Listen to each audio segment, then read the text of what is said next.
ಹಿರಿಯರಿದ್ದೀರಿ. ನೀವೇನು ಪ್ರಶ್ನೆಗಳು ಕೇಳೋದು ಬೇಡ, ಉತ್ತರ ಕೊಡೋದು ಬೇಡ, ನಿಮಗೆ ಎಲ್ಲವೂ ಗೊತ್ತಿರುತ್ತೆ ತುಂಬ ಚೆನ್ನಾಗಿ.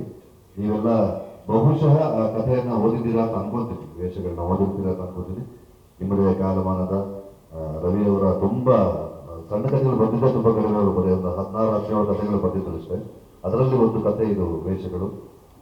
ಕಿಶನ್ ಆ ಕಥೆಯನ್ನು ಓದಿ ತುಂಬ ಎಕ್ಸೈಟ್ ಆಗಿ ನಾನು ಇದನ್ನು ಸಿನಿಮಾ ಮಾಡ್ತೀನಿ ಅಂತಂದಾಗ ತುಂಬ ಖುಷಿಯಿಂದ ನನ್ನ ಹೆಂಡತಿ ಮಾಡೋ ಕಿಶನ್, ನೀವು ಮಾಡೋ ಒಳ್ಳೇದಾಗಲಿ ಅಂದು. ಅವನು ಪಾತ್ರಗಳನ್ನ ನಿರ್ಣಯ ಮಾಡಿಕೊಂಡಾಗ ಆ ಪಾತ್ರಕ್ಕೆ ಅಂಕಿತಾ ಅಮರ್ ಬೇಕು ಅಂತ ಯಾವಾಗ ಬಂದು ಕೇಳ್ದ, ಯಾವಾಗ ಅಪ್ರೋಚ್ ಮಾಡ್ದ, ಆ ಹುಡುಗಿ ಇದನ್ನು ಒಪ್ಕೊಂಡ ತಕ್ಷಣ ಅದೊಂದಷ್ಟು ರೆಫರೆನ್ಸ್ ತೋರಿಸ್ತಾರೆ ನನಗೆ. ನೀವು ನಾಟಕ ಮಾಡಿದ್ದೊಂದು ಯಾವುದೋ ಹಳೇದೊಂದು ರೆಫರೆನ್ಸ್ ತೋರಿಸ್ತಾರೆ. ಎಷ್ಟು ಎಕ್ಸ್ಪ್ರೆಸಿವ್ ಆಗಿದೆ ಹುಡುಗಿ.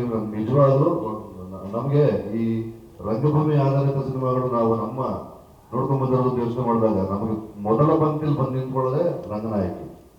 ಅದರಲ್ಲಿ ಆ ಪಾತ್ರವನ್ನು ಯಾವ ರೀತಿ ಟ್ರೀಟ್ ಮಾಡಿದ್ರು ಆರತಿ ಅವರ, ನನಗೆ ನಿಜವಾಗ್ಲೂ ಅಂಕಿತ ಉತ್ಪ್ರೇಕ್ಷೆ ಹೇಳೋವಾಗ ತುಂಬಾ ಅದ್ಭುತವಾದ, ತುಂಬಾ ಎಕ್ಸ್ಪ್ರೆಸಿವ್ ಕಣ್ಣುಗಳು ನಿಂತು, ತುಂಬಾ ಅದ್ಭುತವಾದ ಭಾವಾಭಿನಯ ನಿಂತು, ಅದನ್ನ ನಾವಿಲ್ಲಿ ಎಷ್ಟು ಮ್ಯಾಕ್ಸಿಮಮ್ ಬಳಸ್ಕೊಳ್ತಾರೋ ನಿರ್ದೇಶಕರು ಅಷ್ಟು ತುಂಬಾ ಚೆನ್ನಾಗಿರುತ್ತೆ. ಶರತ್ ಸರ್ ಬಗ್ಗೆ ಹೇಳ್ಬಿಟ್ರೆ ತಿರ್ಗಾದೆ ಎಕ್ಸ್ಟ್ರಾ ಮಾತಾಡ್ದಂಗೆ ಆಗುತ್ತೆ. ಸಿಂಹಣ್ಣನ ಪಾತ್ರವನ್ನ ಈ ಹೊರಗಡೆ ವಾಸಣ್ಣ ಮಾತಾಡ್ತಾ ಇದ್ರು, ನಿಮ್ಮನ್ನ ನಿಮ್ಮ ಸಿನಿಮಾಗಳು ನೋಡಿ ನೋಡಿ ನಾವು ತಿರ್ಗಾ ಏನು ಬರೆಯಲ್ಲ, ನಿಮಗೆ ವಿಶ್ ಮಾಡಲ್ಲ, ನಾವು ಚೆನ್ನಾಗಿತ್ತು ಅಂತ.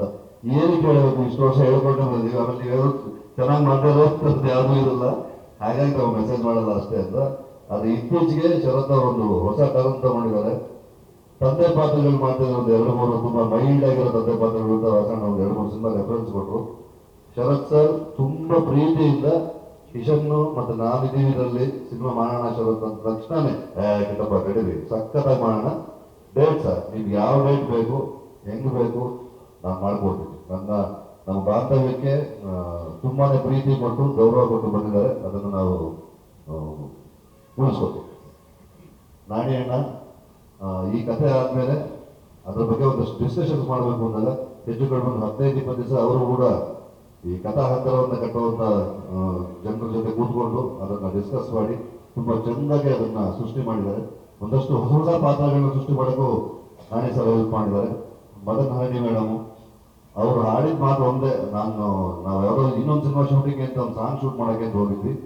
ಆಗ ಕಿಶೋರ್ ಜೊತೆಲಿದ್ದ ಮಾತಾಡ್ತಾ ಸುಮ್ಮನೆ ಒಂದು ಲೈನ್ ಅವರು ಹೇಳಪ್ಪ, ಒಂದು ಲೈನ್ ಸುಮ್ಮನೆ ಹೇಳು, ಅವ್ರ ಸೀನಿಯಾರಿಟಿ ಹೇಗಿದೆ, ಅವ್ರು ಈ ಥರದ ಸಿನಿಮಾಗಳು ಮಾಡಿದ್ದಾರೆ, ಈ ಥರದ ಹಾಡುಗಳನ್ನ ಮಾಡಿದ್ದಾರೆ ಅಂದಾಗ ಅವ್ರಿಗೆ ಹೇಳಿದ ತಕ್ಷಣ ನಾವು ಬರೀ ಸಾಂಗ್ ಅಂತ ಬಂದು ಮಾಡ್ಕೊಡಲ್ಲ, ಇಡೀ ಸಿನಿಮಾದಲ್ಲಿ ನಿಮ್ಮ ಜೊತೆ ಇರ್ತೀವಿ ಅಂತ ಹೇಳಿ ಆ ಮಾತಾಡಿದ ದಿವಸದಿಂದ ಹಿಡಿದು ಇವತ್ತಿನವರೆಗೂ ಚಿತ್ರೀಕರಣ ಮುಗಿಯೋವರೆಗೂ ನಮ್ಮ ಜೊತೆ ಇರ್ತೀವಿ ಅಂತ ಹೇಳಿದ್ದಾರೆ. Thank you madam, thank you sir, Manoj sir, thank you very much. ಇದೇ ರೀತಿಯಾಗಿ ಅಕ್ಷಯ್ ಆಗ್ಬೋದು, ಹರ್ಷನ ಈಗ ಮೊದಲಿಂದನೂ ಜೊತೆಗಳು ಫಸ್ಟ್ ಹರ್ಷನೇ. ಅಕ್ಷಯ್ ಇಲ್ಲ ಬಿಡಿ, ಜವಾಬ್ದಾರಿ ಅವನಿಗೆ, ಅವ್ನು 25 ವರ್ಷ ಫ್ರೆಂಡ್ಶಿಪ್ಗೆ ಬೆಲೆ ಇಲ್ಲೇನಾ, ಇರ್ತಾನೆ ಅವನೇನು ಇಲ್ಲದೆ ಇರೋದಿಲ್ಲ. ಹರ್ಷ ಈ ಹಾಡುಗಳು ಮಾಡೋಕ್ಕೆ ಶುರು ಮಾಡಿದಾಗ ಒಂದೊಂದು ವಿಚಾರವನ್ನು ನಾವು ಏನ್ ಅನ್ಕೊಂಡ್ವಿ ಅದಕ್ಕೆ ಟ್ಯೂನ್ ಮಾಡ್ದ. ಅವ್ನು ಟ್ಯೂನ್ ಮಾಡೋದಕ್ಕೆ ಇವನು ಬೇರೆ ತರ ಹೊಸ ಹೊಸ ವಿಚಾರಗಳನ್ನ ಬರ್ಕೊಂಡ. ಸೌಜನ್ಯ, ನಮ್ಮ ರಾಜ್ಗುರು ಇವರೆಲ್ಲರೂ ಸೇರಿ ತುಂಬಾ ಚಂದಗೆ ಆ ವಿಚಾರವನ್ನ ಕಟ್ಕೊಂಡಿದ್ದಾರೆ. ನನ್ನ ಪಾತ್ರ ಬಸಣ್ಣ ಮತ್ತೆ ಬಸಮ್ಮ, ಇದು 2 ಪಾತ್ರಗಳನ್ನ ನಿರ್ವಹಿಸುವಂತ ಒಂದು ಚಾಲೆಂಜಿಂಗ್ ಆಗಿರೋ ಒಂದು ಪಾತ್ರವನ್ನ ಕಿಶನ್ ಕೊಟ್ಟಿದ್ದಾನೆ. ಕಿಶನ್ ಮೇಲೆ ನನಗೊಂದು ಅಪಾರವಾದ ನಂಬಿಕೆ ಇರೋದೇನೆಂದ್ರೆ, ಆ ಹುಡುಗ ತುಂಬಾ ವರ್ಷಗಳ ಹಸಿವಿದೆ ಅವನಿಗೆ, ನೋಡ್ತಾ ಇರೋದೇನಲ್ಲ, ನನ್ನನ್ನು ಇಲ್ಲಿ ಒಂದು 25 ವರ್ಷ ನೋಡ್ತಾ ಇದ್ದೀರ, ನೀವುಗಳೇ ಎತ್ತಿ ನೀವುಗಳೇ ಮುಂದೆ ತಳ್ಳಿ ಎಲ್ಲ ಹಿರಿಯ ಪತ್ರಕರ್ತರು ಎಸ್ ಮೂರ್ತಿ ಅವರಿಂದ ಹಿಡಿದು ಬಾಲಸಾರ್ಥ ಹಿಡಿದು ನಮ್ಮ ಗಣೇಶ್ ಕಾಸರಗೋಡು ಅವರಾಗ್ಬೋದು, ಗಣಪತಿ ಅವರಾಗ್ಬೋದು, ಉದಯ ಬರಗಿಣಿ ಆಗ್ಬೋದು, ಜೋಗಿ ಆಗ್ಬೋದು, ವಾಸಣ್ಣ, ಎಲ್ಲರೂ ನಿಮ್ಮಲ್ಲಿ ಗುರು ಯಾವ ಮಿಸ್ ಆಯ್ತಾರೆ ಅಲ್ಲಪ್ಪ, ಆಮೇಲೆ ವಯಸ್ಸುಗಳಕ್ಕೆ ಆಲ್ರೆಡಿ ಇಲ್ಲ ಗುರು.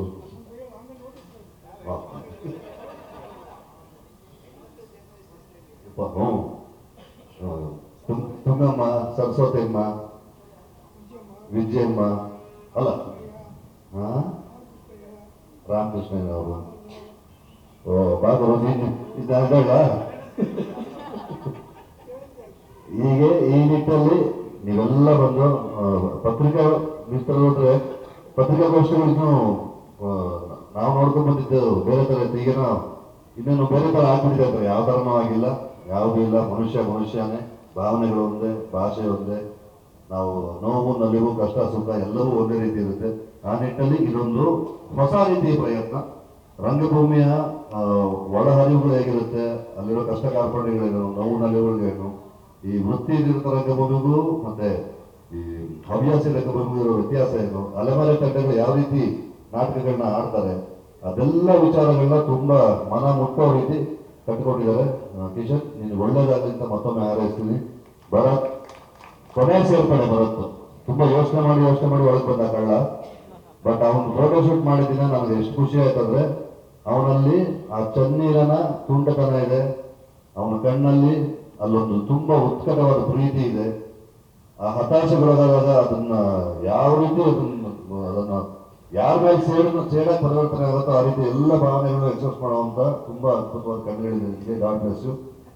ಕ್ಷಣ ಕ್ಷಣದ ಸುದ್ದಿಗಳಿಗಾಗಿ ಫ್ರೀಡಂ ಟಿವಿ ಸಬ್ಸ್ಕ್ರೈಬ್ ಮಾಡಿ, ಲೈಕ್ ಮಾಡಿ ಹಾಗೂ ಫಾಲೋ ಮಾಡಿ. ಹೊಸ ಸುದ್ದಿಗಳ ನೋಟಿಫಿಕೇಶನ್ಗಾಗಿ ಬೆಲ್ ಐಕಾನ್ ಮೇಲೆ ಕ್ಲಿಕ್ ಮಾಡಿ.